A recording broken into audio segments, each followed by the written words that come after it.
first love, the unforgettable memories. The first glance. The autumn leaves crunched under my shoes as I hurried across the schoolyard, late for class, again.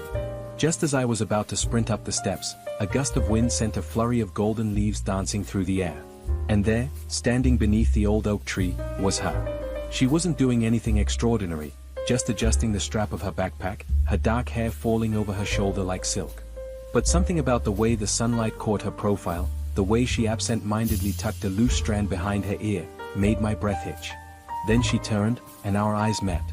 For a second, the world blurred, the chatter of students, the distant honking of cars, even the teacher yelling at me for being late, everything faded except her. She had the kind of smile that started slow, like she wasn't sure if she should give it to you, but once it appeared, it was like dawn breaking. And then, just like that, she was gone, disappearing into the crowd. The notebook incident. I didn't even know her name. 4 days, I replayed that moment in my head, wondering if I'd ever see her again. Then, one afternoon in the library, fate intervened. I was pretending to study, really, I was just staring at the same page for 20 minutes, when I heard a frustrated sigh. There she was, 2 tables away, digging through her bag in panic. A notebook had slipped from her pile of books, and before I could overthink it, I picked it up. "Looking for this?" I said, my voice embarrassingly shaky. She turned, startled, then recognition flickered in her eyes. "Oh, you're the guy from the oak tree." She remembered me. My heart did a somersault. "Yeah," I said, trying to sound casual. "I'm Alex, by the way." "Lena," she replied, taking the notebook. Our fingers brushed, and a jolt of electricity shot through me. The first conversation.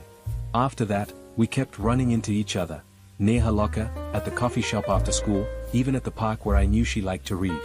Each time, we talked a little longer. I learned she loved old jazz records, hated math, and had a habit of biting her lip when she was thinking. One rainy afternoon, we got stuck under the school's awning, waiting for the storm to pass. She shivered, and before I could stop myself, I draped my jacket over her shoulders. "You're always rescuing me," she joked, pulling it tighter. "Maybe I like being your hero," I said, half teasing, half hoping. She looked at me then, really looked at me, and for the first time, I wondered if she felt it too, this dizzying, terrifying, wonderful thing between us. The almost kiss. The night of the winter formal, I finally worked up the courage to ask her to dance.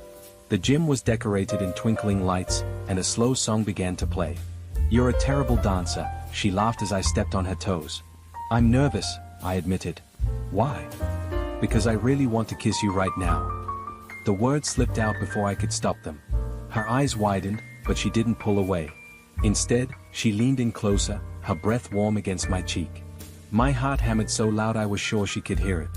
Then, crash, someone knocked over a chair, breaking the spell. We both jumped apart, laughing nervously. The goodbye. We never did have that kiss. A month later, Lena told me her family was moving across the country. The last time I saw her, we stood under that same oak tree where we'd first met. "Will you forget me?" she asked, her voice barely above a whisper. "Never," I promised. She hugged me tight, and for a moment, I let myself believe that if I held on long enough, time would stop.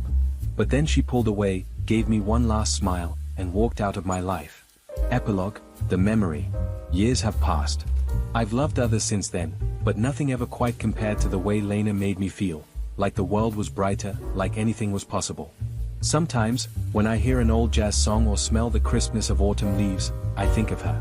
And for just a moment, I'm 17 again, standing under that oak tree, falling in love for the very first time.